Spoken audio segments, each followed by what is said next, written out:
let's outline the problem a little bit. Yes, please. What's So, going on?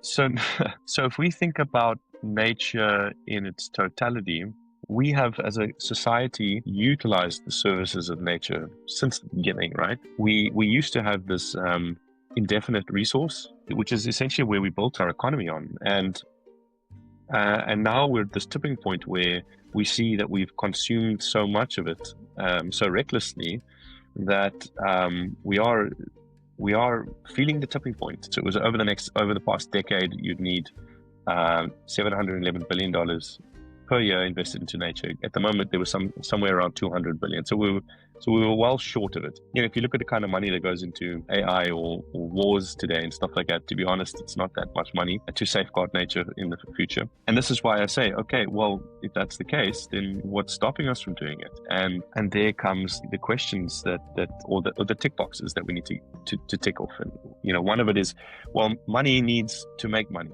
Let's be honest, we can't do this philanthropically. Okay, so we need a way to invest that can generate returns. Nature isn't an asset class. It's never been an asset class. So now we need to make it an asset class that we understand better. So leveraging his community, put together the AMES Foundation to protect, and AMES stands for Africa's Most Endangered Species. So the goal is to protect Africa's most endangered species. We now have that mission of trying to do that, right? Okay, so how do you do that? So ecotourism today is one of the only ways that we have to generate income in these spaces to finance the protection, and it's done incredibly well in many cases. The question now is not about will nature survive, it's rather about how will we create the world in the future that we want to live in. Do we want to create a world where we live with the abundance and beauty of all this incredible wildlife around us, or don't we? That's a choice we have to make. Hey, and welcome back to New World in the Making. Today's guest is Marios, Habitat Fund Director at the AMES Foundation. This episode is especially exciting to me, as almost all of them, because it tackles a challenge I've always encountered, though, the one that we often see everything as a choice. It's either we protect nature or we pursue profit. His mission through the AMES Foundation is to realign those seemingly opposing forces to make protecting and regenerating nature part of the same system. So in this episode, we dive into what that actually looks like, the ideas, the models, and the practical steps that are leading already for nature and people to thrive together. So let's dive in. Just a quick one, and I promise quick one, before we dive into the episode. I really want to take a moment to just say thank you for being here. And to keep this work alive and help it reach even more people, I need your help. Just by hitting that subscribe button, you're becoming an active part of this new world in the making. And you're enabling this conversation to grow into directions we can't even imagine yet. So thank you truly. And now for real, let's dive into today's conversation. Thanks, Marios, for joining. It's a pleasure to be here. Thanks for having me. I'm very curious about everything that we're going to talk about. A lot of very interesting and I think very important things today. But before we go into that, could you share a bit about your personal background story? Sure. So I'm from South Africa. I was born in Cape Town, and my background is actually in real estate development. I started in construction and then property development. And I think a couple of years ago, it was probably just before COVID, the years leading to COVID, I started to see some changes in myself where I was starting to feel that the work that I was doing wasn't really adding value to the world we're living on. And the bigger problems out there is essentially that we're adding too many buildings, that we as humanity we're encroaching a lot of nature. And I felt that maybe somehow I would like to be part of that, to rather do work that's adding value to this world. And to me, the most important thing was nature. So that feeling inside of me was brewing for some time. I wasn't really sure how to make a change, how to actually do it, because it's one thing thinking something like that. It's another thing actually making a big pivot. I was married at the time, and I think within my circles it was something I talked about, but people never really took me seriously. And then a little opportunity came our way where my wife was approached to work in Sweden, which was quite a big pivot. And we said, you know what, this is maybe the opportunity we need. Let's look at this as a door. And we took a leap of faith. We came to Sweden. I studied a master's in sustainable nature-based development, looking for how I can how we can find solutions. How does the normal ecosystem work today? Where's the holes we can plug? And that left me with I'd say mixed feelings. I suppose ignorantly as a South African, you sort of assume that Europe's got all the answers, especially Sweden and the Nordics, and they're going to tell us how to do it. And this is a bit of it's a big nature and the degradation of our natural environment. It's a global problem, and it's not just confined to Africa. And I don't think we have all the answers. And I think what we were left with was a greater understanding of the problem and the scale thereof, but very little solutions or tools to actually do anything with. I remember doing the course and finding a lot of people that were on it with me were probably more disempowered leaving than they were coming in, purely because of, I think, the weight of the challenge was just a bit too much to bear. But I had taken that step, and I really wanted to try and see how I can play a little part in that, and so kept digging, and went into the VC world actually here in Sweden, because it's an exciting space to try and tackle some of the biggest problems. And there's a lot of capital, at least there was at that time, there was a lot of capital going towards climate and climate issues. And part of climate is dealing with biodiversity loss and carbon sequestration. And again, I was a bit disappointed because I found none of it's, in my opinion, really doing. Nothing's really protecting the nature that we so love. What's helping the elephants? What's helping the rhinos? What's helping with all of those things? It's rather about a bit of a trend, and it left me with a bit of a hollow feeling in my stomach. And after that experience, I then was lucky enough to meet up with the AMES Foundation and some of the members there throughout, who actually had embarked on the journey at the same time as me. I took this jump in 2020, which was just coincidentally COVID, and when the whole world decided let's rewrite things. So it was a perfect time. I was a student in 2020 when everything was shut, and Sweden was the one place in the world that was still open. So it kind of felt a little bit like, yeah, it was probably the only country in the world that decided not to do a lockdown. So it felt like my stars were guiding me, right? It was a really good place to be during that time. Um, yeah, and so the AMES Foundation was actually formed in 2020 as well. It was formed initially by a guy called Dr. Marlon Brauman, who was a German entrepreneur who visited South Africa and saw the severity of the scale of poaching and habitat loss that was happening there, and wanted to be a part of that solution and felt empowered to do so. So, leveraging his community, put together the AMES Foundation to protect. And AMES stands for Africa's Most Endangered Species. So the goal is to protect to exactly that, Africa's most endangered species.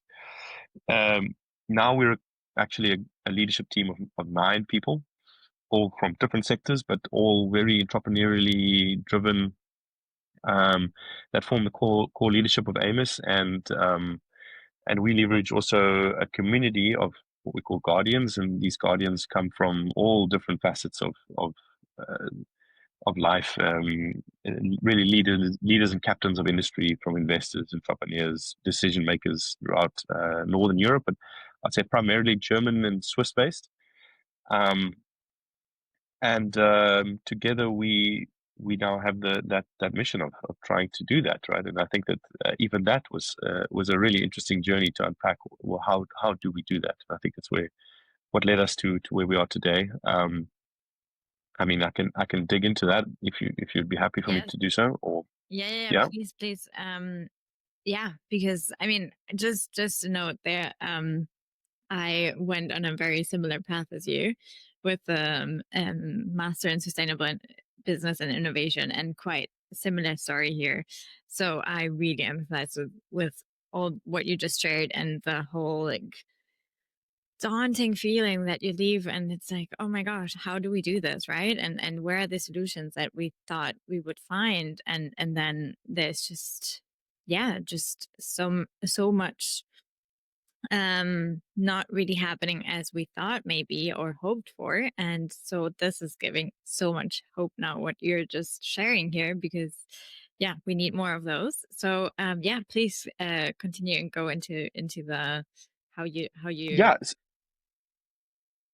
Well, maybe just on that point, I mean, I yeah. think at the time I was also trying to understand more outside of just the classroom, what was happening out there, and I was attending a lot of conferences, whichever ones I could go to, and they would give me let's say a student pass or whatever. I would muscle my way in somehow, and maybe call me a little bit ignorant because I believe people. I like to believe in people, and there was just so much talk about people saying, look, we need to change things. We need to put nature first. We need to think about how we invest in nature. And actually, there's a lot of capital mobilizing towards nature.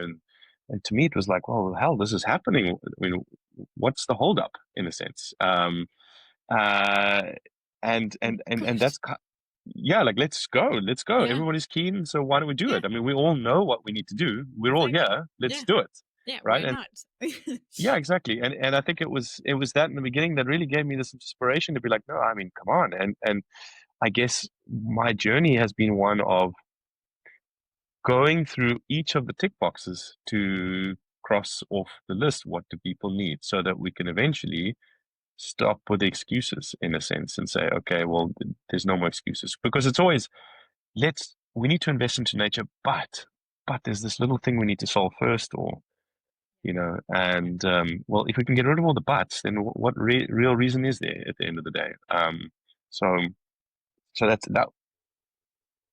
So look, nature. If we're going to talk holistically now about nature as an investable area, so maybe let's outline the problem a little bit. So Yes, please. What's so going on? so so if we think about nature in its totality, we have as a society, as a collective, we have utilized the services of nature since the beginning, right? And it's come at pretty much no cost. It hasn't been factored into our decision making. So we used to have this indefinite resource, which why would we need to factor it in? Which we can use for water, for timber, for food, soil, all of these things which is essentially where we built our economy on. And now we're at this tipping point where we see that we've consumed so much of it so recklessly that we are feeling the tipping point. There's this thing called the planetary boundaries. It's uh, it's a paradigm that was put together by the Stockholm Resilience Center to say, well, there's certain boundaries on Earth that we can't cross. If we do, it'll have devastating consequences because we're in harmony together here. Some of those being, obvious that one is the greenhouse gases in the atmosphere. Another one is biodiversity loss, and I think we're sort of starting to come together to realize that okay, nature in fact actually offers us a lot more services that we need for our survival than we previously accounted for, and there might be a point where you've extracted too much, that we've destroyed the balance so much that we now need to subsidize the costs of nature with our own ingenuity. And things like fresh air, clean water, but things like flood protection. I mean, to me, I don't do this because I'm like, I need fresh air in the future. I do it because I really have a strong connection to nature. I love it, and I love spending time in it, and I want it to stay wild. Um, but there's obviously very logical reasons to do it, which is, let's say, a bit more selfish towards business, and so that society can want to back it, right?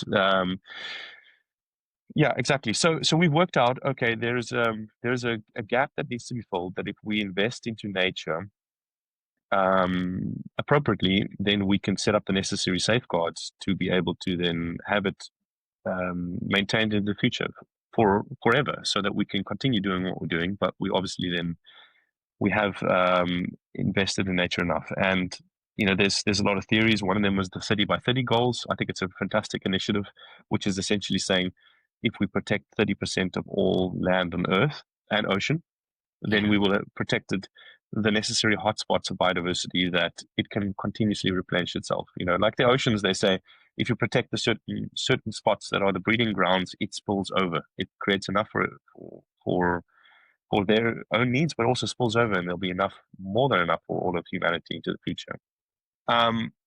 So the 30 by 30 goals, as I said, is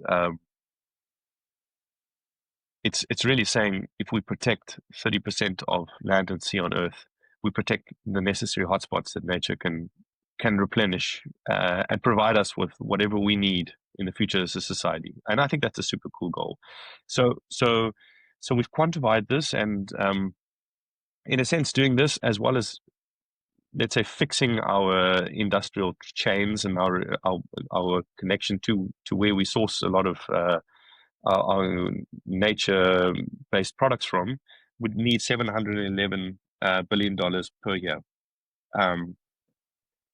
which is a large number, but it's not.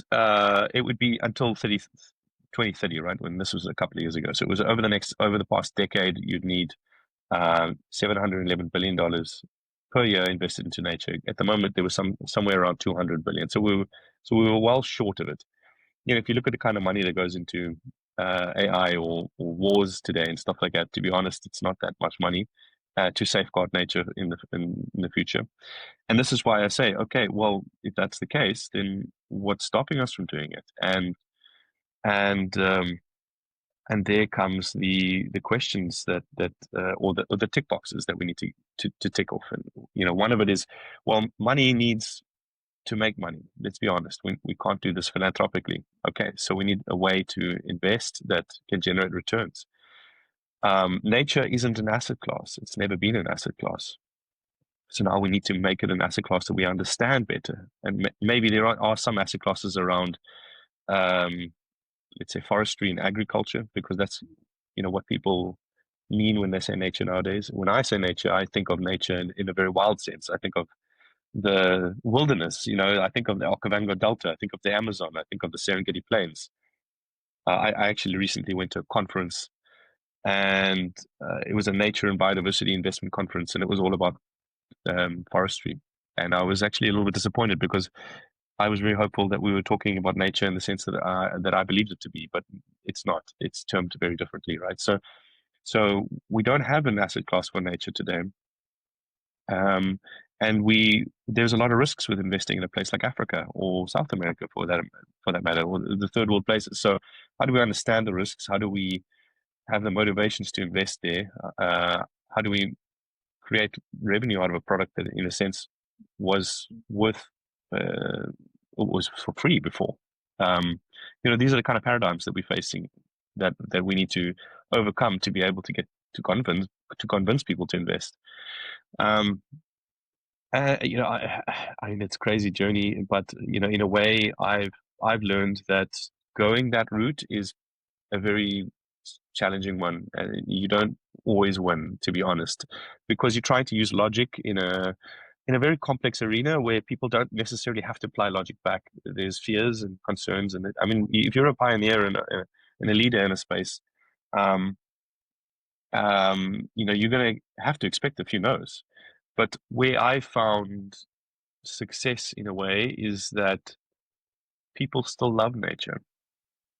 And if you take it in a different way to say, look, we need to do something that it's never mind all of the obvious economic benefits.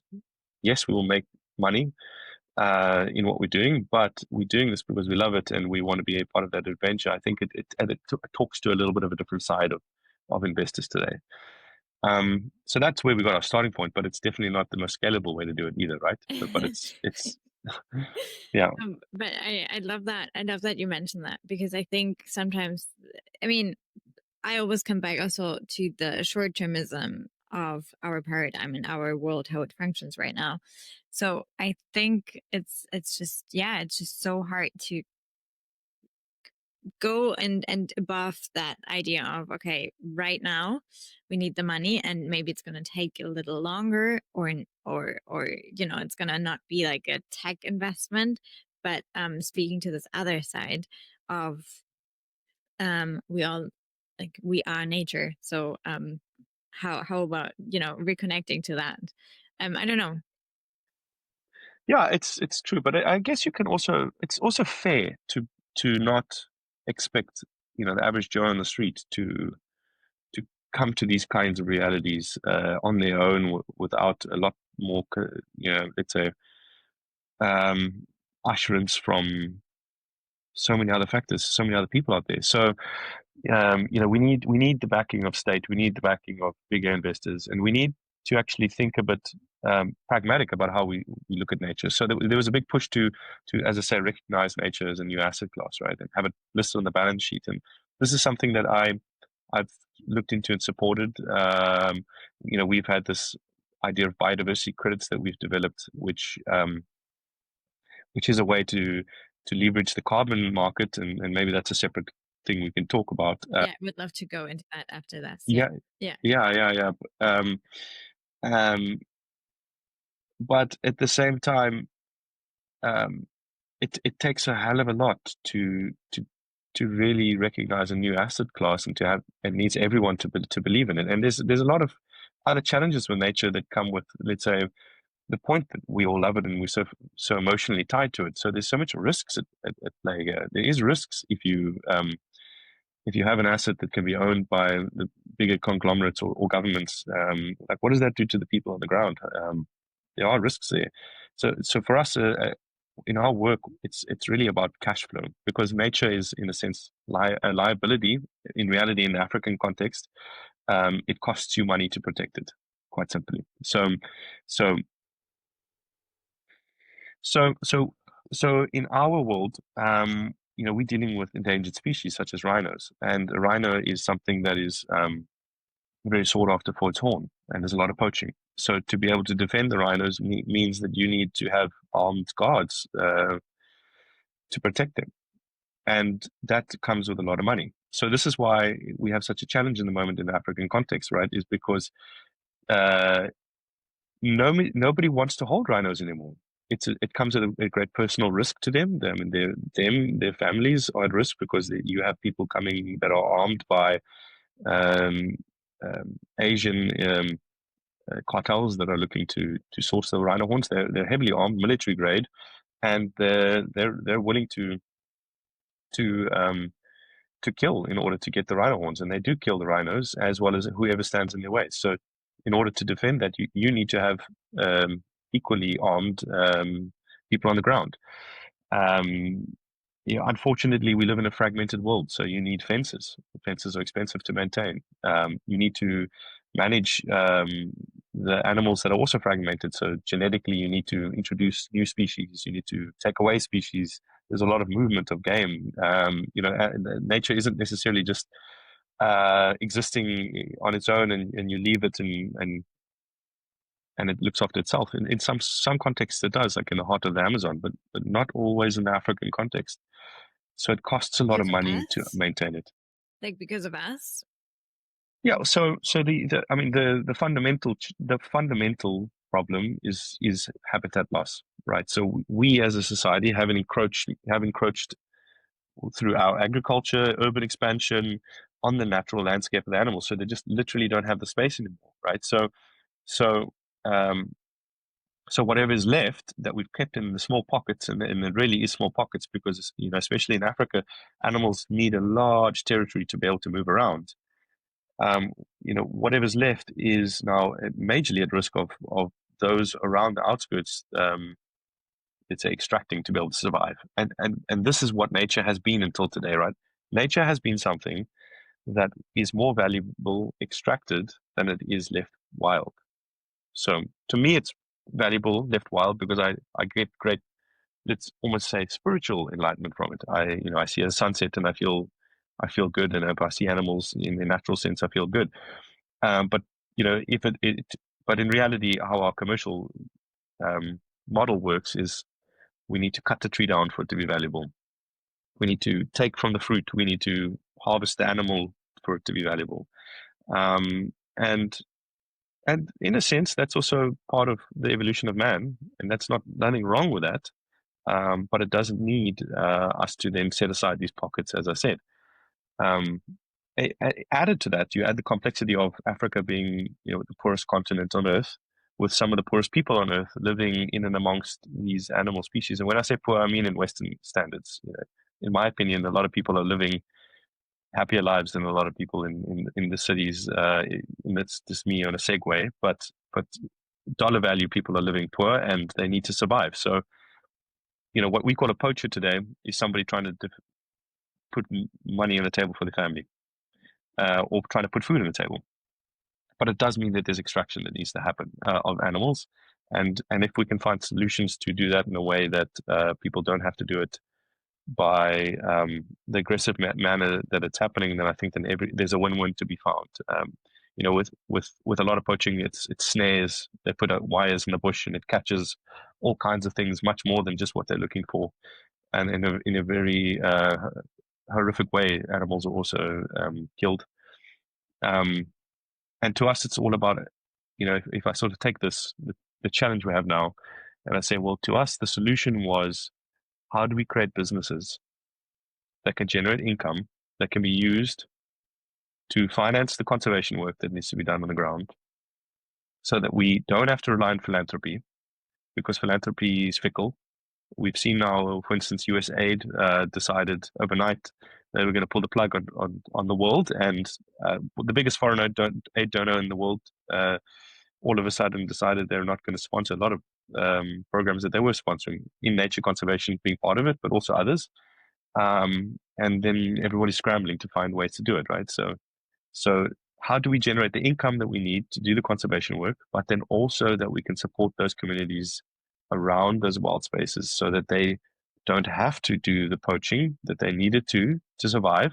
Yeah. And that there's a link that, okay, we see nature improving and we're benefiting from it. So it's better to leave nature as it is. And in that kind of a scenario, if nature improves and the business improves, well, why can't investors also then see and benefit from that? And surely that should be an investable case, that we can then start attracting that capital of people that really, really want to support the nature-based case, but were until today a little bit too hesitant because it didn't fit the investment thesis of their whatever their company was doing before. Yeah. And so, okay, what are these ways to make that all these three things come together? What did you come up with? So we, I deep dived into this, and we kept wild nature in a sense as our end goal, because it's the hardest nut to crack. I think there's we have to be honest that the world's made up of many different ecosystems. Some of them are easier than others to monetize. I would say the tropics are easier to monetize because there's because of how abundantly plants grow there, in a sense. So in the tropics, you can generate income a bit easier because plants grow abundantly there. So there's a lot of agricultural ways to generate income, as well as in forestry and plantations, because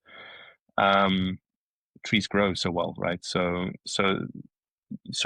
a model that's been developed is carbon credits is one of the ways to do it. And essentially, it's monetizing the carbon that is captured through natural sequestration. And there's a regulated environment that companies that are putting carbon into the atmosphere, that are polluting, need to offset, so that we can try and provide that harmony in our atmosphere, so we can prevent global warming, right? And global warming is very much tied to nature loss. And nature is our greatest carbon sink. So if we can support nature to grow more, then we can, in theory, generate these credits that are sold. And not in theory, they are sold. But the Africa is, it's not just forested. There are the tropics, but there's also a large portion of it is savanna and grasslands, which makes up the vast majority of the continent, actually. I think 40%, let's say. Another big part of it is also desert, semi-desert. But on these savanna grasslands and that, there's a lot of animals which are incredibly critical and important to us that we're looking to protect. The elephants, the rhinos, the lions, the wild dogs, all of those.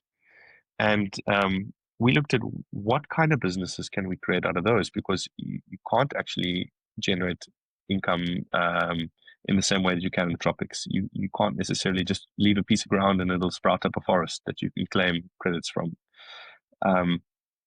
You can't do agriculture in the same way either, because these enormous animals are probably the worst thing for agricultural plantation, right? You plant anything and then they'll eat it. So you can't have an elephant next to a vegetable patch. It doesn't really work. You can in parts you can have some parts of it in a very small corner, but you can't do a large scale agricultural investment in and amongst the wild animals. It just doesn't necessarily work in that way. So you actually don't have that as a tool in your basket either, which is where a lot of institutional capital is going. So what do we have left? This is why we were very excited about biodiversity credits, because it was supposed to be the evolution of carbon credits that valued nature in its totality, as biodiversity as a whole. This model maybe was quite a few years in development, but really started gaining traction around COVID time, where we as a world were looking for solutions. And at this point, we were very excited about it, but also a little bit disappointed in how slow it was moving, because I think a lot of debate was being spent on how do we measure nature and getting into the real nuances there. I think in general we need to build credibility into the systems. I mean, people will always try and abuse systems, and this was a big challenge with carbon. There was a lot of reports about the reality of how much carbon is really being sequestrated. Is it actually achieving the goals? Is it really benefiting the communities? And these things destroyed the credibility of the industry to an extent, because investors are so afraid to invest because of the reputational damage that could come with being associated with a project that's not doing the right things on the ground. Again, biodiversity credits was going to be the thing that was maybe going to overcome this. So it was designed with incredible systems in place to ensure that you would have the right benefits to the right peoples, the right ecosystems. Problems are, I would say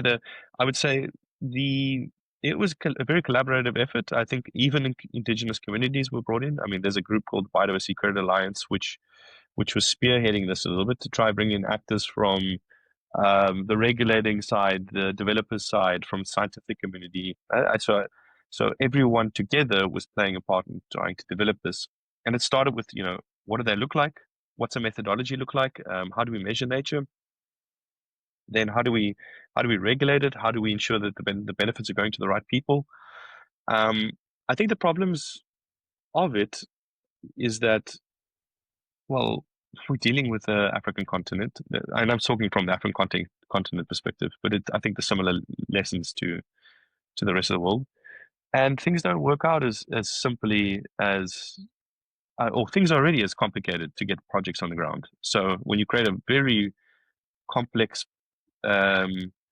project let me rephrase. When you create a very stringent set of rules where projects need to abide by, you can minimize the success quite significantly, or it means you need to take a lot of risk as a developer to take it on. That's the kind of the first problem. The second problem is that this entire process was done, but there was very little real interest, in my opinion, that was shown from the buyer side. Who was going to be the buyers? I think we were interested because carbon is an actual investable thing. You can invest into it and you can generate a return. There's a secondary trading market that exists that if you hold it, you can retire it later and it appreciates in value. Whereas, as I said to you previously, nature didn't have this, because we couldn't really agree that nature had this value, because it came with so many other implications that were a bit more on the, let's say, ethereal side, spiritual side, colonialism side. You know, who's to say how we value nature? Who's to say what that patch of desert means to me versus you? And we try to boil it down to ecosystem services a little bit to say, look, well, there are ecosystem services. These things I mentioned before, the value that nature provides us with, clean air, food, recreation, carbon sequestration. And there are even people that have gone and done the maths on this to calculate in dollar terms what these all would mean to us if we had to replace it. But still, even that, it's still a very difficult thing to really place a value on. So we couldn't do that. And what biodiversity credits look like today, the outcome is more of a more robust way of measuring and having a bit more credibility in the auditing process of philanthropy as we know today, i.e., somebody gives somebody money to do work and they prove that they've done it. And that is, in itself is an improvement, because a lot of organizations they run on goodwill, and they send a Christmas card to the donors and say, look, we've done really well, and that's fine. And by doing this, biodiversity credits now integrates much more technology and a bit more consistency between projects, so that we can ensure what's happening on the ground is actually happening on a hectare by hectare basis. But yeah, but I guess on the downside, what it also means is that you have to have very expensive Technology. ways to measure what we kind of already know. Okay. So yeah. it's really building. It wants to build trust into a system where there's the perception that there is no trust, and there is trust, in my opinion. There's a lot of organizations like Africa Parks or Frankfurt Zoological Society that they're not doing the work they want to do, and they're dealing with the complex nuances of Africa. And when things don't go always the way we intend them to, people understand, but believe in the bigger picture, so they continue to support it. It's the same with our organization. People believe in what we're doing, and they want to support us to do it, and they understand that Africa is a tricky place. And when you try to bring in the same auditing standards that you do with let's say the business world, that is very binary. You sort of build in failure into that, and people are so afraid to take failure that it then prevents people from investing in the start. So, with a long story short, biodiversity credits hasn't really moved. There's a few pilot projects out there, but it hasn't taken on at scale, and we have not had the confidence in it yet to say, well, this is the thing that we're going to use to be able to generate income on our projects. So again, looking at what we have, unfortunately or fortunately, the one thing that really has been consistent in delivering returns in Africa is ecotourism. So this is what we look at with the fund, is to establish an ecotourism project that can generate the income needed to support the communities as well as the conservation of the land thereof.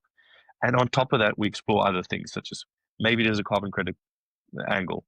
Maybe there's some trees we can plant somewhere, or we can prevent deforestation in some places. There is quite a lot of interest as well in soil carbon, and we are exploring a project with that now, which is essentially looking at grasslands. Grasslands have an incredible ability to sequester a lot of carbon under the soil. We don't see it under the soil in the root system. I think about 70% of the biomass is actually underground. And when you are overgrazing, then the roots literally shorten and shorten and shorten and shorten. And what that means then is that the carbon sequestration is less, but then also the land is much more susceptible to erosion, and it essentially becomes a dust pit, which the topsoil then washes away, and the whole thing disintegrates. So this is very common in Africa, in the grasslands, savannas, because pastoral grazing is a big part of the livelihoods of people, and so there's overgrazing with cattle and sheep and these things, especially when I'm talking about community landscapes. I mean, in We can also talk to traditional farming, but I think those farms, they're designed for agriculture. We're talking on more in the wild case. And what a lot of times communities also do is they burn, because once you burn to the ground, then there's fresh shoots that come out that are nice and green and tasty for the cows and stuff. So if you can control that by reducing the burns and maybe doing it a bit more in a methodical way, and controlling the grazing so it's not overgrazing, you can allow the grasslands to grow a lot more robustly, sequestering more carbon, as well as then providing that, let's say, resilience in the soil so we don't lose the topsoil and create erosion, etc.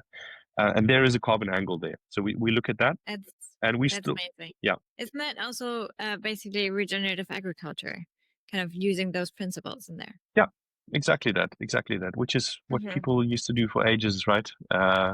And I think it's it's an education thing, and it's a systems thing, and it's maybe a tragedy of the commons thing, right? Where everyone is using collectively the same piece of ground, and if we can make people aware of the fact that we all need to treat it together as a common good, that it will be better for all of us in the long run. It's the same as the fishing stocks, right? Why are we creating these marine protected areas? Because everyone benefits if we can all agree to protect certain parts of it. So those are the kind of processes, and yeah, that works in a carbon sense. Biodiversity credits, we're still very active in trying to develop this market because we believe that it still holds ground. We try to look at it from an investable case. How can we do that? And we see some angles there that are still worthwhile pursuing. But it's good to get to the point where we can all be having a frank conversation with ourselves and saying, look, let's be honest here. And what do you honestly need, or what can I honestly give you? And I think if we can do that, then we can get a frank conversation going, and actually develop things that work instead of very altruistic thinking. I think it started off a little pie in the sky, and we need to bring it down to reality and say, okay, what is the realities of the world we work within, and how can we then deliver, and not be afraid to do things. If they're not going to be all or nothing, it shouldn't be like that. Yeah.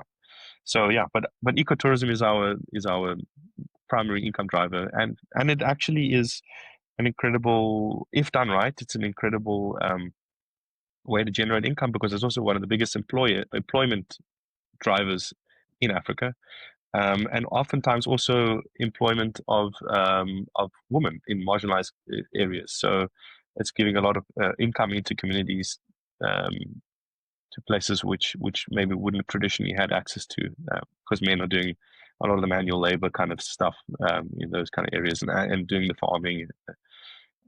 Whereas because of the very nature of tourism, it actually is a big employment driver for women in rural areas.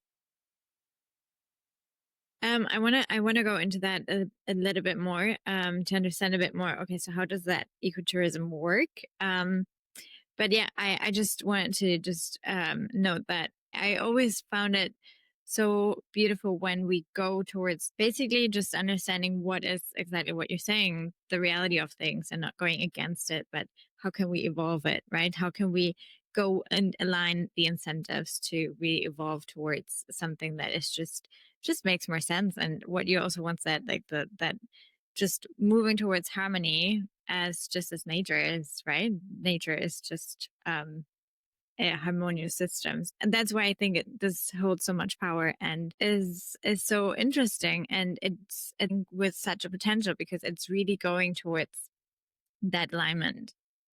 Yeah, so I guess there's this new element we need to bring into our thinking. One is that nature exists, and that we're a part of it, Yeah. and we need it.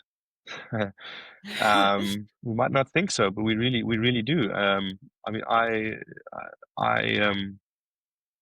struggle to think of a world where we don't have these wild spaces anymore. Not just in a economic sense, but in a world we want to live in sense, right? So nature's there, and we need to account for it, and put it on the balance sheet. But then, in the nature sense, we also need to agree that we need finances to keep it going. Um, And how do we then start putting money into it to make sure that we keep it going for everyone for the future? Because it does cost money, and it does replace existing arable land today that people also need to survive on. So if we're asking those people not to cut down trees for the Amazon, if we're asking people to not plow up more lands for the cattle, what is the alternatives we're going to give them? And we live in a commerce-based economy, so how do we give money back to the people? Yeah. Okay, so how do you do that? How do you do the ecotourism? And because maybe someone could say, well, isn't it also not really great for nature that we're coming in here as, I don't know, the white Western people coming in to then do some ecotourism? And is there something that you could tell someone thinking in those realms? So a lot of there's many ways I can answer this. But I want to just start by saying that a lot of some of the most incredibly biodiverse places in African context, again, in Africa today, are protected by reserves because of private tourism. If we take away tourism, which is what happened during COVID, the level of degradation to a lot of these wild places was phenomenal. Poaching rised. Um, the thing is that the governments are not able to sustain them, right?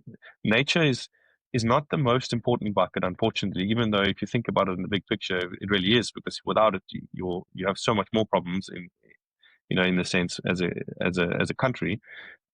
It's when you have fertile soils, it's when you have full dams, it's when you have all of these things that your country prospers. But governments are interested in socioeconomic issues. It's how do we solve the job crisis? It's how do we put food on the table? And that's what gets votes. Um, so ecotourism today is one of the only ways that we have to generate income in these spaces to finance the protection. And it's done incredibly well in many cases. So I just want to put that out there, right? So the question is not, should we do ecotourism or should we not do ecotourism? I'm a firm believer that there's many tourism operations out there that degrade the environment as well. I'm not trying to pretend like there isn't. Yeah. The question is, one, is there alternative models we can develop? And today there is nothing super clear. There is these models we're working on, like the carbon credits and the soil carbon, and we're working on biodiversity credits, but there isn't much else, right? There is the ways to maybe see nature as an asset class and have it traded on the stock exchange, but it hasn't moved yet. Yeah. So we have to be realistic with the options we have on the table, and then we need to do them as well as we can. We need to do the best damn job we can do of it, because we know that they work. There is incredible examples of them. So for us, it was about exactly that. How do we do that? What would that mean? So for a starting point, we look at community-owned land, so owned by indigenous communities. And in South Africa, as a starting point, this is where we're working, but this is the same case in much of Africa. Communities actually are still owning some of the most incredible and important biodiverse land. And it's not necessarily their intention either to degrade it. They want it to be protected. So they're looking for opportunities. Now, there's a reality to the amount of capital they can um, put together, the skills shortages, this capacity shortages. But we look for community-owned land that has that is owned by the community and that is represented in law. That there isn't fighting between clans to say who's chief and who's not. And I think because of South Africa's history, it's quite, and that's what deters a lot of investors, right? Because land ownership is, in a traditional sense, not always as clear as with traditional title deeds. Like let's say a Western approach, and in many cases, there's lots of claims to who's the rightful owners and who's the rightful beneficiaries. So for us, it's about establishing: is that clearly understood? Is it agreed? Is it endorsed by government? Government also needs to be a part of that. And as I say, because of South Africa's history, because of apartheid, a lot of people lost land that was originally indigenous land, and it was taken from them from the apartheid government. But once apartheid ended, they were able to claim their land back, and there was a very formal process to do that. They needed to prove it, and then that land collectively is put into a trust which represents the interests of the community thereafter. And that trust is managed and governed by the community for the benefits of the people.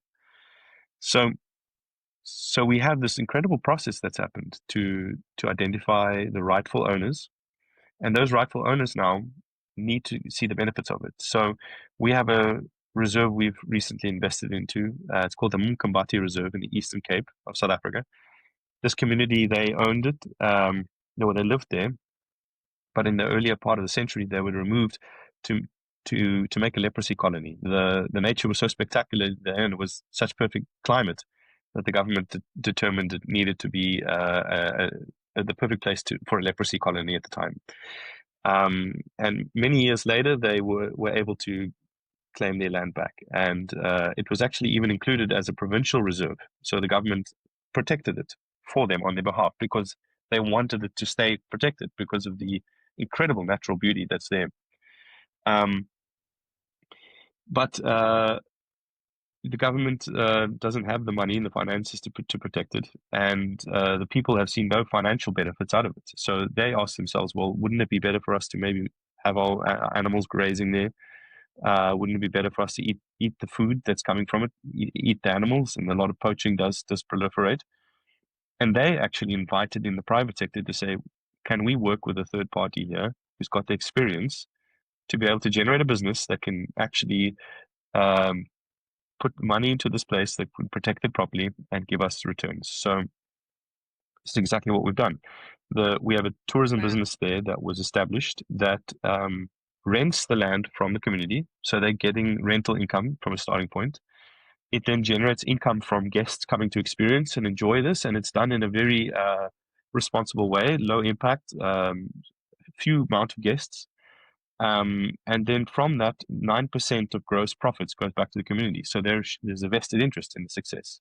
And then on top of that, employment comes from the community as well. So people who, in many cases, have never had formal jobs in their lives are being trained to work in an establishment that gives best of class training that they can now take forward from there. So that's three very simple ways. Then then there's a multitude of other ways that we're going to expand on this. We have an NPO that's established underneath this that also gets donations from the business that finances things in the communities like schools, etc. And we've even got now our first project. So this landscape, it used to be with a lot of mega herbivores. It's grasslands biome in the Ponderland region, which is actually one of South Africa's 3 biodiversity hotspots, by the way. It's one of the most incredible spots where there's over 2,000 endemic species on 7,000 hectares, 200 of which don't exist anywhere else on Earth. There's actually one riverbank where there's one type of plant. It's a palm tree, the Mkombati palm, where it was named after, that literally only exists there in that one bank, right? So if the banks are degraded because in other parts upstream, people are harvesting sand to build with, because that's all they have. So they're literally going into the riverbanks and they're stealing the sand or borrowing the sand or however you want to term it.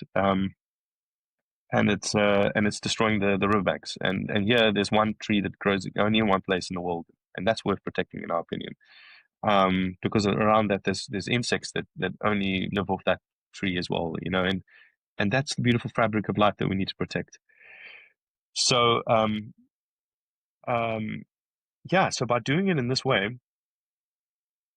we're able to create a structure where the community is benefiting, and they're also part of the decision making. They're brought in into the NPO to make decisions on where the money goes. They're brought in. There's a relationship as the landowners to what the businesses can and can't do, and they stipulate what how many people need to be employed. And in our first year of operations this year, we've already given back about 20,000 euros to the community, which is I think quite a significant contribution going back to them. In your first year of operations in a tourism business, which normally makes a loss. So we gave back 20,000 euros, which already they've allocated to go to the schools of seven villages. It's 7 villages that makes up the community that collectively owns this land. And that's an enormous success. People now excited and they want to support what's going on in the future. We now have established an all-female anti-poaching team called the Green Griffins. They're coming straight from the community. They're young ladies that are from the community that are going to now have the best-in-class training to look after this reserve. And when they're ready and up to scratch, then we'll bring rhinos back to this reserve, which, as I mentioned to you before, is a very dangerous thing to hold on your property because it's of the value of the horn. It's actually worth more than a weight of gold, by the way, per kilo. So people are really looking after this, right? It's a it's something that people really will do anything to get their hands on. So all of that will never happen without the finances to be able to support the community, for them to see the value and benefit, and to actually implement the proper processes to make sure that nature is protected. Wow. No, it sounds amazing. Like a whole 360. I think I saw a video where you could see those ladies train. Was very nice. Yeah, and that's the thing, right? It's got to be able to, nature's in harmony. So as we said, right? So we have a saying, nature is perfect, and it's incredible when you see all of the relationships that's happening between all of the species. And if it's out of balance in one way, it corrects itself. And the correction is not maybe a nice thing always, but it's a correction. If there's too many carnivores, they eat too many herbivores, then there's not enough food left, and then there's less carnivores, and then the herbivores can rebound, right? So there's that balance. And in the same way, we need to see nature now with that economic pillar as well, to say, well, nature also needs to be in harmony, that it needs to stand on its own 2 feet, and that we shouldn't rely on subsidies from the external world too much. We do, and we need to, because there's amazing people supporting that, by the way. But how can we create a system where nature is now in harmony as well within our economic system? And now with this in place, do you see now also investors being more open to this and being more like, okay, I wanna support this too? Yes, I mean, for us, it was building a track record, right? Building credibility. So I started off being the guy that was like, look, guys, we really need to do this. It's the right thing to do. And I had a lot of people saying, well, we really appreciate that, but there's hoops we've got to jump through first. And so for us, it was, again, well, what do we need to do? What's the tick boxes we need to tick? Let's do that. If you need to generate returns, fine, we'll generate returns. For us now, it's about showing that it can be done, proving a business model that works, proving that tourism can be a benefit to the communities, and showing that the communities are benefiting. The long-term goal for this particular project that I mentioned now is to double the size of the reserve. So to Okay. expand that, How many and people can go there? can visit there. Yeah. Mm-hmm. I mean, so the lodge itself has 32 beds, and I mean it's open all year round. So yeah, it's a small impact. People can go there, but that's it on a 7,000-hectare reserve, and again in the future we'll double that to be almost 20,000. So that's a lot of space and very little people that's Yeah. financing that. And so this is the idea to double it to for the next year? So the doubling will happen. So there's land that's now that's also owned by the community, that's adjacent, and it's currently being used as grazing land, as well as it's got some plantations on it. And we're looking at if we can use carbon credits to generate the income needed through as I mentioned, the soil sequestration bit, so that they can actually see financial benefits from it. And if that's the case, then we can include it within this reserve and offer more protection, and things like the illegal sand mining will stop, and over harvesting, so that the grasslands can be restored. And this is actually the first step within this region. This region, there's another 8 spots that's been allocated of the same significance, not exactly adjacent, but within the region, and also owned by separate communities. And if we can prove that this is a model that works and show people that they can actually benefit from it, then we would then apply it there as well. So it would total about 100,000 hectares of protected land at the end. And it all starts with the tourism business, right? It starts with, let's get some money coming in. Let's get some jobs going. But then we can then use that as the platform to to explore other models that could work, that could be a bit more scalable, and doesn't need always a lodge necessarily. But you need to start somewhere. So, what do you think is the paradigm that we need to shift? Like, or what are you seeing already shifting? The paradigm. So I think that the paradigm that's shifting is that we're now starting to account for nature within our economic models, and this is something that will never happen overnight. So we are starting to now ask for businesses to be accountable for their actions they're having on the environment, and if they are having impacts, how do they try and offset that? Um, and it's for business sake now as well, right? There's a lot of different reports about how businesses are reliant on nature. So, and you can get varying percentages, but let's say all of business is reliant on nature. So it's now when we're seeing climate change happening and we're seeing forests, we're seeing degradation of crops, we're seeing et cetera, et cetera. Businesses are asking, how do we manage the risk thereof? So it's a risk assessment thing. And a lot of companies are starting to recognize that, okay, if we start to look after the common good here, it's also good for business in the future. So that's a great paradigm shift that's occurring. I think on a personal level, I think people need to maybe remain connected and stay connected to why nature is so important. And this is also why I'm still such a supporter of ecotourism in a way, is my relationship is carved out of my experiences, and I've seen what I've seen in my own eyes, and I still know that what I've seen and experienced is it moves me to such a degree that I've made it my life's work, in a sense, to want to protect that. And if we have more people seeing it and experiencing it, um, then I think that, yeah, exactly, more people want to support it. And it's not like trying to, I've Brainwash. very rarely, yeah, I've very rarely had someone go into nature and be like, no, I actually, you know what? Uh, if not, I don't think it's ever happened. I don't think anyone's ever gone into nature and into wild nature. And I don't mean, there is a difference between wild, beautiful nature than a plantation. Because we actually, sometimes people forget what that actually looks like. We don't even know anymore because we're sometimes surrounded by such fabricated nature that we assume that that's what it is. But if you're going to, an indigenous forest, or I mean, who the hell looks around and says, "Man, this we don't need. This is not adding any value," right? So I think the more people we get going back into it, because we live in extremely urbanized settings now, and we have limited opportunities now to actually see that. Yeah. I'm blessed to come from South Africa. I'm staying now in Stockholm in Sweden. We have a lot of nature around us, but there's a lot of cities that it's actually quite impossible to do that.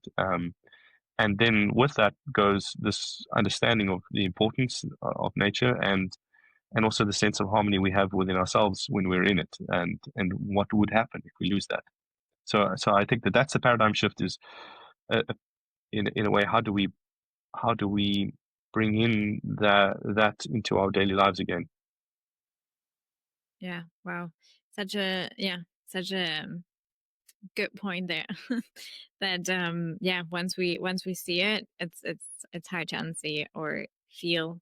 It's hard to unfeel, right? So what do you, because I feel that maybe a lot of us do have that sensation then, or are feeling, okay, there is something missing and I would like to help or support and dedicate a bit more of my time and skills to this, to help and support this. But it's where we started, right? That it's still quite hard to find. I mean, I wouldn't be doing the podcast if I found something. So how do you see that, and what would you say to someone that is looking into going into doing some work in that sense, but maybe it's kind of lost or is just not really sure where to start?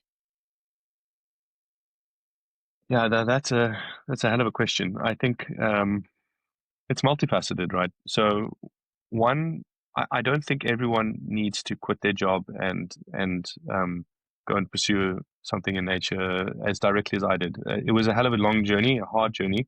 I was blessed to have the support of a wife that supported me along the way to get where I am now. Um, and we took a lot of sacrifices to do that. And I don't think that everyone's in a position to do that. And I don't think everyone needs to do that as a starting point. So you can sort of inactively get involved by the choices you make and what you support and what you purchase and the companies you support and getting the awareness out there. You can um, you, uh, you can not as much as doing is also a part of not doing, right? So who you're not supporting is also a big help in this. So there's that part of it. But then from a career point of view, it's actually incredible. When I started in my before I left my work in South Africa, I kind of wished I was a botanist or a game ranger or somebody with khaki clothes on and walking around in the wild. And I wished that was what I studied and that was where my path led me, so I could just be in nature more. And I realized that wasn't really where my journey had taken me. I seem to have a bit of a different skill set, and to me, it was around sort of the greater land uses that we apply. Um, and what I learned is that there's so many people that are actually now in the suited arena that are having incredible impacts on nature, because it's become something so much more than just an isolated on the land topic. To how do governments deal with nature? How does businesses deal with nature? That policies are being formed. So there's an incredible amount of scope of people living within the cities as well that don't physically on a daily basis have contact with nature, that can actually add a lot of value to this. And as the industry develops, there's money to be made out there. Good jobs are formed within carbon space, within nature monitoring space, within academia, within in the investing world. So you don't need to make that choice. And I feel like that's always the tricky bit is, right? You sort of have to choose, like, do I want to be a hippie and go hug trees, or do I go and support myself and my family? And that, I don't like it that was the options on the table, because it shouldn't be the case. And the more that we value nature and the more that it sees its place on the table, it starts to also provide jobs that are equally as important. Lawyers are incredibly important. Accountants are incredibly important. So there is a space that you can do it. For me, it was about being in this realm that I could have an impact. I would have done almost anything at some point just so I can be within it, whatever that looked like. I'm very proud of where we've ended up today, and I'm very happy about that. Yeah, I think what's cool to see and what people might not see is how many people are starting to find their way into this space and having an incredible impact. And the scale of the problem is enormous. If you're into entrepreneurial challenges, there's such an amount of scale of nature that needs to be protected in this world. Like, it needs all hands on deck. So you just find your tribe. And lastly, um, invest. Yeah, if you want to be part of it and you want to support good things that people are doing out there, invest in the businesses that are doing it, or invest in people like ourselves and others that are having solutions that you think that might work out there. Put your money where your mouth is. Yeah. That's a very good ending note on this. And I love the fact of, yeah, I mean, supporting and not supporting also does make a lot of difference. And yeah, we sometimes, I think, underestimate also the power that we can also have by supporting or not supporting things. I guess we're seeing a bit in terms of Israel right now as well with that movement. Um, how that is also having some sort of impact. Yeah, I Um, agree. and going already into the more ending questions, what would you say is something that has recently surprised you?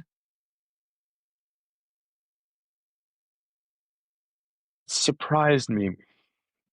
Well, I I went into this space because I felt compelled to want to do something for nature that, in a way, came from a little bit of a desperation of myself that I felt despair. I'm saddened that what we see in the world around us. Um, I think that a big part of what I do is also wanting to inspire others to show that there can be things that can be done and that nature is worth fighting for. But that hasn't come from just myself. I have actually seen that myself in the work I've done because it's allowed me to open up doors into a world that I didn't have insights to before. So I am continuously surprised at how much incredible work is happening out there. We don't always see it. Unfortunately, bad news gets the news much more. How many incredible people there are that are putting a lot on the line and putting their hearts and souls into doing good work out there. How many people are willing to want to support this? Um, because I mean, it is, it's like it's nature, man. It's like it's everything to everyone. I mean, so people want to support it. So even when there is something like as uninvestable as a biodiversity credit, hell, it gets a lot of traction because people want to believe that there's solutions out there.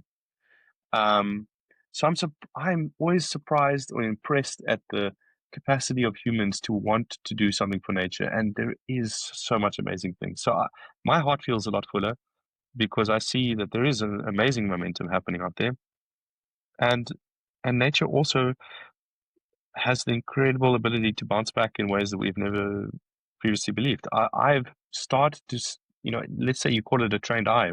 I don't know. I'm in a lot of circles. We do a lot of measurement of nature, right? And there's so much more wildlife around us than we really realize. I didn't know that there's leopards crawling around the fringes. You'd think that we were completely urbanized, but actually there's a lot more nature there than we think.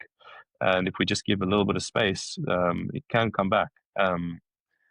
So yes, we need to be taking this seriously. We need to feel the urgency to protect nature, but I don't think that we need to feel the despair that we all feel that it's slipping out of our fingers. There is amazing work happening. I mean, even if I just talk for the rhinos in South Africa, um, I don't think many people know what's happening behind the scenes because corruption is quite a big thing on the government level with the rhino poaching. That there's private people that are taking things in their own hands, organizing behind the scenes. There's rhinos in places that people would never believe, being hidden by private individuals that are moving them and hiding them and protecting them. So the numbers we see are not the numbers that is existing out there. And that's all happening behind closed doors because you can't put it out there because you don't know who and where these cartels have infiltrated. So yeah, that leaves me with a lot of optimism that people are good and there are a lot of cool people out there doing awesome stuff. I love that you're saying this because I also believe that. And I always also think that it's what you were saying with the harmony and balance, right? So when we are completely going into one direction of destruction and just disconnection, that there is something calling us back to, okay, let's reconnect again, right? Let's just feel that we are part of nature. Look, I mean, how I rationalize with it is we are part of nature and there is a harmony. And if we go too far in the opposite direction, it will auto correct again. There is always a balance to be had. And that's kind of climate change, right? If we put, I don't have to explain it. It's quite obvious. I mean, it even goes into physics in a way. Every action has an opposite and equal reaction. The question now is not about will nature survive. It's rather about how will we create the world in the future that we want to live in. Do we want to create a world where we live with the abundance and beauty of all this incredible wildlife around us, or don't we? Um, that's a choice we have to make, and I think it's just better for everyone if we do that. So why wouldn't we? But if we decide not to, then it's going to come back around and bite us anyway at some point. Yeah. And right now, how do you connect with nature? You were saying that you're in Stockholm, surrounded by nature. Do you go out a lot? For someone that's not living maybe in the wild um, nature of Africa, how are we still able to have those little moments of connection and then really going back to ourselves? Um, so I personally try to go out as much as possible. I think just a walk in the woods, just to observing the seasons, to observe the changes. I think you don't even need to go very far because um, nature is grand. Like if you're looking at a big view at an incredible panorama, you can see a big landscape that moves the heart. But if you look very, very small, there's a lot happening in a micro detail as well. So I quite enjoy trying to pick up the smallest thing and look for what little detail is happening there. What's the little relationships that's happening, and I'm always amazed that no matter how small you look, there's always something happening. I have a daughter now, and I try to take her every day outside and to show her and teach her about the how nature works. And I think that to me, it's also maybe that teaching also reminds you, right? So um, just feeling the elements a little bit. Go outside, feel the cold on your skin, feel the sun on your skin, feel the grass under your toes. Um, that's simple things you can do, but if you can, try and get the chance to go and visit those places in the world where the truly wild things exist, because your heart will be stirred. I went to the Amazon last year for the first time, and it was always a dream of mine. And I was actually quite stressed. I had a lot of things at work that weren't necessarily working out, and I feel like I, in a way, had lost a little bit of my connection to nature in the same sense that I had. And I remember arriving, and I was actually afraid. I was quite shook, and I was alone with one guide, and I couldn't understand him. He spoke Spanish, and and I remember being afraid. And then there was a storm, a tropical storm, and it really shook me a little bit. And that feeling I had of vulnerability just woke me up a bit. And it was an incredible feeling of vulnerability, which reminded me again of like, hang on a second, like I gotta open my eyes here, I gotta wake up. Look at this incredible world. It's beautiful, but it's bigger than me, and I'm smaller in this, and I need to respect it. I found that was a really, really amazing experience, and it wasn't just because it was a pleasant experience. It was hot. It was terrifying. The snakes and spiders all around. But through that uncomfortable experience, I reminded myself of how um, how incredible nature is, and I must respect it. Oh, that's a powerful experience for sure, and amazing reminder also for all of us to remind ourselves. I think we are so used to being the species that dominated or things that dominates nature, and then just realizing, okay, actually, that I'm in this little human in the middle of nature that is just so much more powerful than I could ever be. It's very humbling.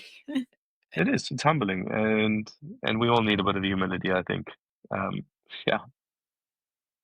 So for us as AMES Foundation, there's a few things we need support with. One is getting the message out. We need as many people out there to see what we're doing, support us, get the word out there. It does a lot to bring the message across, to gain more investors and supporters in other ways. So just to follow us on all the socials and share the word, I think is a great starting point. Um, what we've done is we've also created investment vehicles that allow the everyday person, in a sense, to be able to invest into nature. And if that's something that you want to do and you're serious about, then you're welcome to also contact and see, can you invest? Um, and then we're always looking for more projects out there to be able to support. And we're also looking for for people to support us philanthropically as well. So there's many different avenues. So I think we're about creating a community of people that are very aligned in vision and want to support something a bit bigger than themselves. And we also do a lot of work to bring those people together and make an incredible community out of it. So if that's something that interests you and you want to be part of that, then yeah, reach out and see if you can join us, and maybe we then meet up in Africa in one of our reserves, and we can show you the work we're doing on the ground. Amazing. Amazing. I would love to go one day. So yeah, I'm gonna Yeah, well, also you're link welcome. all the everything there in the description. Um Already a few of the last questions. What is the new world in the making for you? New world in the making.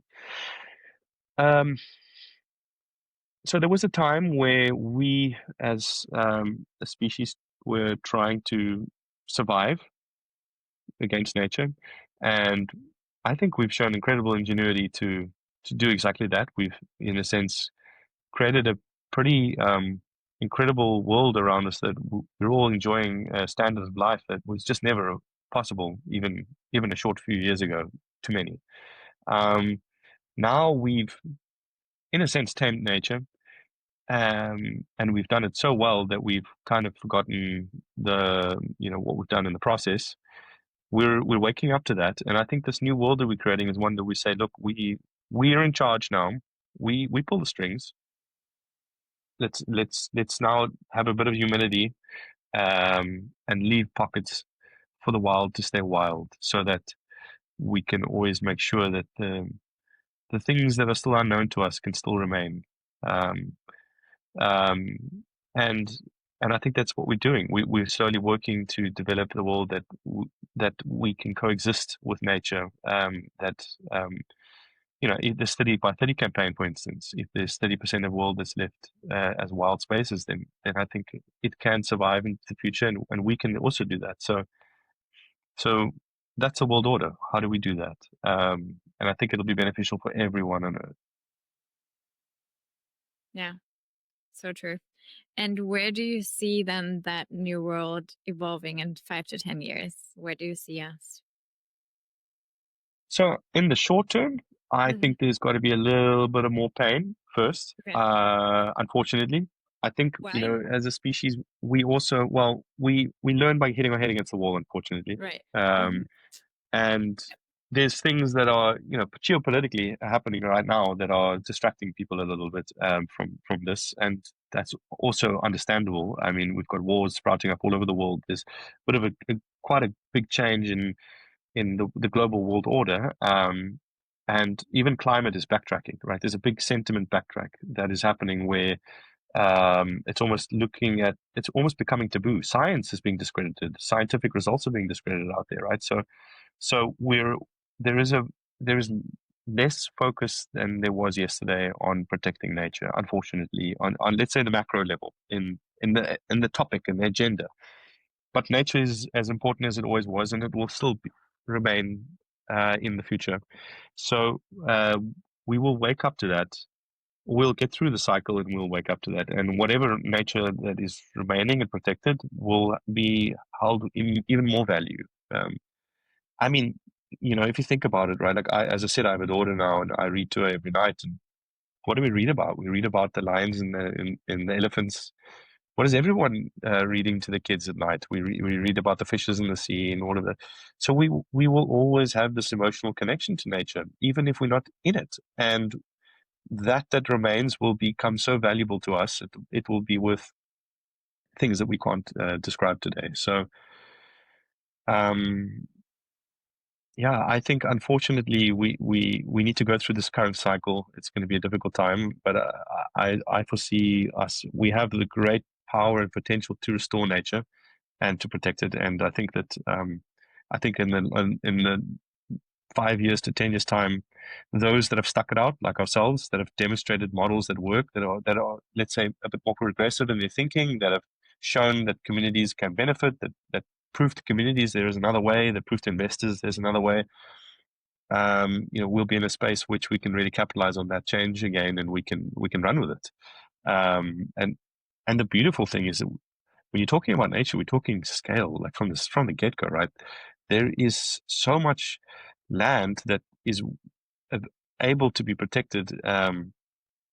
And when we're talking, when we're talking to developers and we're talking to government, we're talking hundreds of thousands of hectares. We're talking millions of hectares. It's not small scale stuff. So when you just bring these systems from what can be done on a small level, and you extrapolate it a bit bigger, and you think a bit big systems thinking, I think big things can happen. But you have to crawl before you can walk, right? So we're doing that now. We're crawling, and then when you walk, then you can run. Would you like to add anything else before we go into the last question? No, I think this has been a really interesting talk today. I'm very happy to share these insights. I found that I have the opportunity to speak to people in different worlds, and I find that there is the thing that struck out to me the most is when I talk to people, how much despair people feel, especially younger people. I mean, to the point of what you said earlier. And there's almost like a light bulb that turns on when people say, "Whoa, hang on, there is ways we can do this differently, and hang on, things are not as bad as I thought it was, and there's not so much doom and gloom." I mean, to me, I had to look very hard to find where the good things are happening. But then when you find it, you see it, and it's there. But it wasn't completely obvious in the beginning either. I think we can't really understand the scale of how big this world is.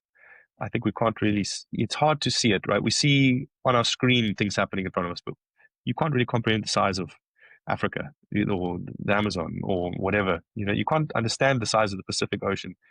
Um, Nature's big, it is big, and there's a lot happening there. And even though we're doing things in the wrong way, it's just, it's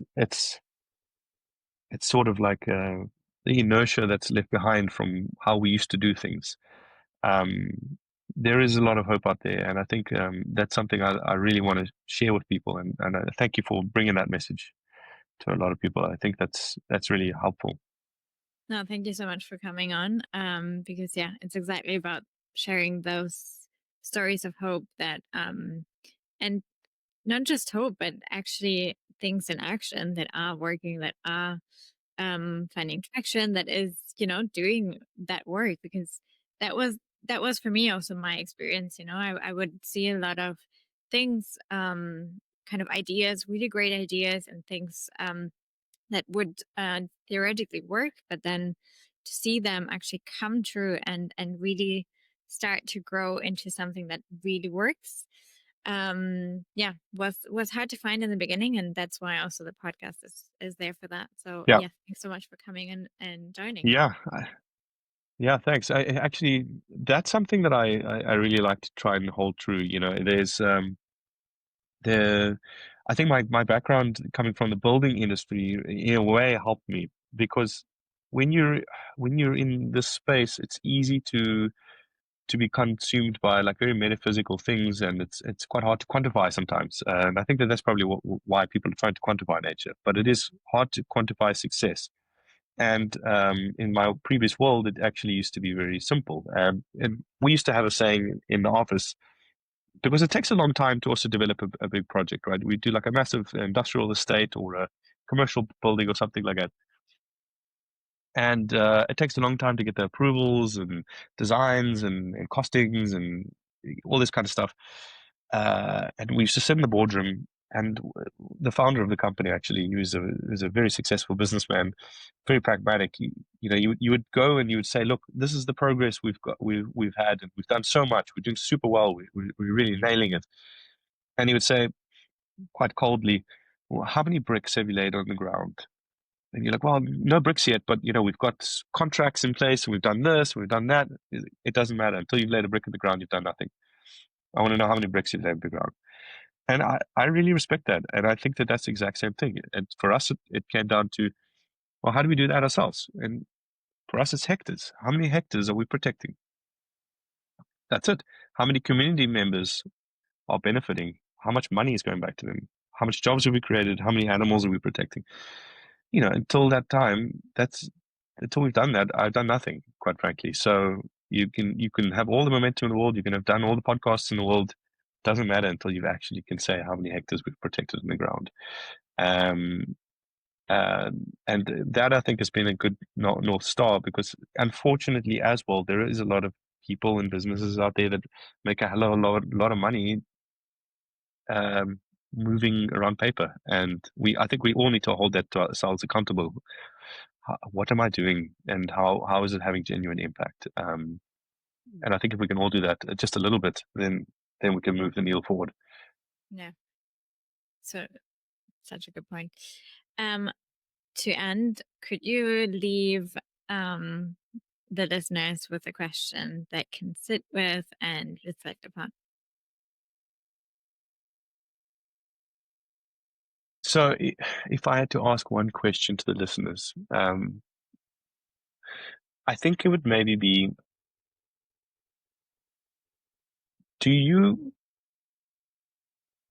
let's see how I rephrase this. What is your relationship to nature today? Do you have a relationship to nature? Do you know what it feels like to be in wilderness? And if not, why don't you find out?